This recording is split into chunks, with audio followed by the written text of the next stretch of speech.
Bonjour tout le monde, bienvenue au mouvement de la semaine de United Allegiance BJJ. Encore une fois cette semaine, mon ami Kevin ici qui remplace mon ami Didier qui s'étire en arrière. On va montrer aujourd'hui une sortie du side mount, donc quand on est en dessous du side mount, comment revenir avec une position dominante. Cette fois-ci, on va revenir avec un single leg ou le contrôle d'une jambe. Je vais renverser la personne et finir par-dessus pour passer par la suite. Donc, on va commencer ici. Mon partenaire a passé ma garde et a établi la montée, le côté ou le side mount, comme c'est ici.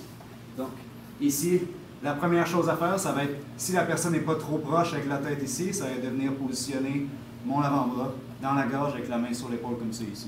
C'est mon outil premier pour créer de l'espace comme ça ici, en mettant de la pression sur le devant de la gorge.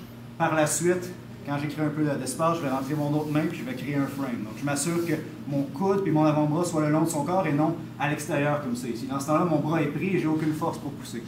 Quand mon coude est sur son corps, ainsi que mon avant-bras comme ça ici, je peux créer un peu d'espace en poussant un peu. Okay? C'est sûr que je ne peux pas le garder là pour trop longtemps ici, donc je vais créer un peu d'espace. La main qui est en avant de la gorge, je vais tourner ma main et je vais la ramener à l'intérieur. Ensuite, je laisse aller, puis souvent, il va essayer de reprendre la position. S'il garde l'espace créé, je peux revenir en garde, il y a de l'espace. Okay? Donc, s'il garde cet espace-ci, puis il n'essaie pas de refermer, je fume, puis je vais ramener mon genou. Par contre, ici, il redescend et j'ai exactement ce que je voulais ici. J'ai mon underhook, donc mon bicep en contact avec son dos. Ce que je vais faire en premier ici, je vais venir faire un bridge à 45 degrés vers lui, vers le haut comme ça ici, en utilisant mon bras gauche ici en contact avec lui. Donc, le bridge, la personne élargit sa base comme ça ici, vient mettre sa main plus loin. Ensuite, si je suis allé vers la droite, ma jambe droite va venir en dessous, j'étire jusque sur mon ventre, mon bras gauche descend jusqu'à la jambe et je reviens sur mes genoux. J'ai le single leg ici, j'ai plusieurs options, je peux aller vers son dos. Cette fois-ci, je vais garder la jambe, mon autre main va venir au sol devant son genou.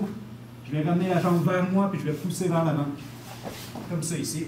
Par la suite, je peux passer la garde qui va être souvent un knee shield comme ça ici. Donc, encore une fois, mon partenaire prend la montée de côté. Je vais créer de l'espace pour venir mettre mon avant-bras en avant de la gorge. Si ce n'est pas possible ici, si sa tête est trop proche, je vais souvent essayer de venir faire un bridge rapidement pour venir remettre ma main comme ça ici. Par la suite, je crée un peu d'espace, j'amène mon autre main, je garde l'espace avec les deux mains, ensuite ma main gauche vient en dessous comme ça ici, et je laisse redescendre, et je reste en contact le plus possible ici, je ne mets pas mon coude au sol.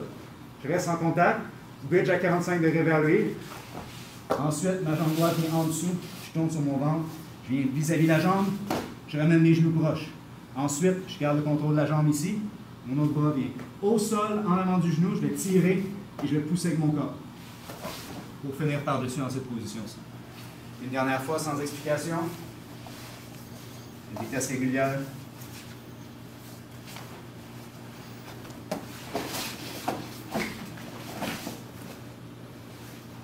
Voilà. Donc, c'était Kevin Charette, Raphaël Hart. À la semaine prochaine.